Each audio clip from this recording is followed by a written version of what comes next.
Hi everyone, welcome to another video. ഇന്നത്തെ video സിമ്പിളായിട്ടുള്ള ഒരു ചിക്കൻ കറിയാണേ. വീഡിയോയിലേക്ക് പോകുന്നതിന് മുമ്പ് നമ്മളുടെ ചാനൽ ആദ്യമായിട്ട് കാണുന്നവരുണ്ടെങ്കിൽ സബ്സ്ക്രൈബ് ചെയ്യാൻ മറക്കല്ലേ. സാധാരണ രീതിയിലുള്ള ഒരു ചിക്കൻ കറിയാണേ. അപ്പം അതിനായിട്ട് ആദ്യം ചെയ്യാറുള്ളത്, എണ്ണ ചൂടാവുമ്പോൾ വലിയുള്ളി അരിഞ്ഞതും കുറച്ച് കറിവേപ്പിലയും കൂടെ ഇട്ട് കൊടുത്തൊന്ന് വഴറ്റിയെടുക്കും. ഏകദേശം 1 kg അളവിലാണ് ചിക്കൻ എടുത്തിരിക്കുന്നത്. അതുകൊണ്ട് തന്നെ 2 വലിയുള്ളിയാണ് കേട്ടോ എടുത്തിരിക്കുന്നത്. അതൊരു ഹാഫ് കുക്ക് ആവുമ്പോൾ തന്നെ ഒരു പിടി ചെറിയുള്ളി അരിഞ്ഞത് കൂടെ ആഡ് ചെയ്ത് കൊടുക്കും. അതും കൂടെ അതിനകത്തിട്ട് നന്നായി ഒന്ന് ഇളക്കി കൊടുക്കും. ഒരേ സാധനങ്ങൾ ഉപയോഗിച്ചാണ് എല്ലാവരും ചിക്കൻ കറി ഉണ്ടാക്കുന്നത് എന്നുണ്ടെങ്കിലും ഓരോരുത്തരുണ്ടാക്കുന്നതിനും ഓരോ ടേസ്റ്റ് ആണല്ലേ. വലിയുള്ളിയും ചെറിയുള്ളിയും എണ്ണയിൽ കിടന്ന് നന്നായി വഴന്നു വരുന്ന സമയത്ത് 2 സ്പൂണ് ഇഞ്ചിയും വെളുത്തുള്ളി പേസ്റ്റ് കൂടെ ആഡ് ചെയ്ത് കൊടുക്കും. ഓരോ സാധനങ്ങൾ എടുക്കുന്നതിൻ്റെ ക്വാണ്ടിറ്റിയിലുള്ള വ്യത്യാസവും അത് ആഡ് ചെയ്യുന്ന സമയത്തിലുള്ള വ്യത്യാസവുമായിരിക്കില്ലേ ഓരോരുത്തരുടെ ചിക്കൻ കറിയിലും ഡിഫറെൻ്റ് ടേസ്റ്റ് വരുന്നത്. ഇഞ്ചിയും വെളുത്തുള്ളിയും എല്ലാം നന്നായി വഴന്നു വരുന്ന സമയത്ത് പൊടികൾ ആഡ് ചെയ്ത് കൊടുക്കും. ഞാനിവിടെ കാശ്മീർ ചില്ലി പൗഡറും സാദാ മുളക് പൊടിയും ആഡ് ചെയ്യുന്നുണ്ട്. അത് നമ്മളുടെ എരിവിന് ആവശ്യമായിട്ടുള്ളത് ആഡ് ചെയ്യാം. മുളക് പൊടിയുടെ അതേ ക്വാണ്ടിറ്റിയിൽ തന്നെ മല്ലിപ്പൊടി കൂടെ ആഡ് ചെയ്യുന്നുണ്ട്. 1 സ്പൂണ് ചിക്കൻ മസാലയും 1/2 സ്പൂണ് ഗരം മസാലയും 1/2 സ്പൂണ് കുരുമുളക് പൊടിയും മഞ്ഞൾപ്പൊടിയും ഉപ്പും കൂടെ ആഡ് ചെയ്തിട്ട് നന്നായി ഇളക്കി കൊടുക്കും. 3-4 മിനിറ്റ് ഇളക്കിയിട്ട് പൊടികളുടെ എല്ലാം പച്ചമണം പോവുമല്ലോ, ആ സമയത്ത് 2 സ്പൂണ് തൈര് കൂടെ ആഡ് ചെയ്യും.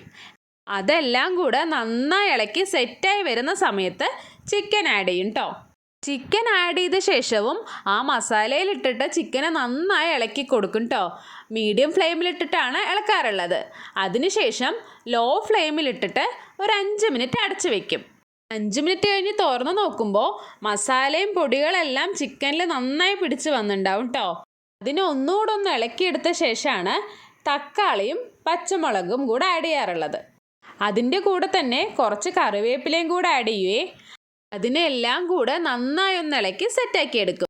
കൂടുതൽ പേരും ഉള്ളിയെല്ലാം വഴറ്റുന്നതിൻ്റെ കൂട്ടത്തിൽ തന്നെ ഈ തക്കാളിയും പച്ചമുളകും ഇട്ട് വഴറ്റലായിരിക്കില്ലേ പതിവ്. ഇതുപോലൊന്ന് ഉണ്ടാക്കി നോക്കൂ കേട്ടോ, ഡിഫറെൻറ്റ് ടേസ്റ്റാണേ. അപ്പോൾ ഇതെല്ലാം കൂടെ നന്നായി ഇളക്കിയിട്ട് കുറച്ച് സമയം അടച്ചു വെക്കാം.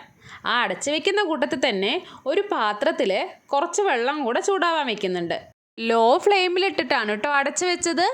5 മിനിറ്റ് കഴിഞ്ഞ് തുറക്കുമ്പോൾ തന്നെ ചിക്കനിൽ വെള്ളമെല്ലാം വന്നു തുടങ്ങിയിട്ടുണ്ടാവും. ഈ സമയത്ത് നമുക്ക് ഒന്നുകൂടെ അതിനെ നന്നായി ഒന്ന് ഇളക്കിയെടുക്കാം. അപ്പോഴത്തേനും നമ്മൾ നേരത്തെ തിളപ്പിക്കാൻ വെച്ചിരുന്ന വെള്ളവും നന്നായി ചൂടായി വന്നിട്ടുണ്ട് കേട്ടോ. അതിനെ ഇതിലേക്ക് ഒഴിച്ചു കൊടുക്കാം. പച്ചവെള്ളം ഡയറക്റ്റ് ഈ കറിയിലേക്ക് ഒഴിക്കുന്നതും തിളപ്പിച്ച ശേഷം വെള്ളം ഒഴിക്കുന്നതും തമ്മിലും വ്യത്യാസമുണ്ട് കേട്ടോ. രണ്ടിനും 2 ടേസ്റ്റാണ്. വെള്ളമെല്ലാം ഒഴിച്ച് നന്നായി ഇളക്കി കൊടുത്ത് അടച്ചു വെച്ച് ലോ ഫ്ലെയിമിലിട്ട് വേവിച്ചെടുക്കാം. നന്നായി വെന്ത് വരുന്ന സമയത്ത് അതിൻ്റെ മുകളിലേക്ക് കുറച്ച് മല്ലിയിലയും കറിവേപ്പിലയും കൂടെ ആഡ് ചെയ്ത് കൊടുത്താൽ അടിപൊളി ചിക്കൻ കറി റെഡി.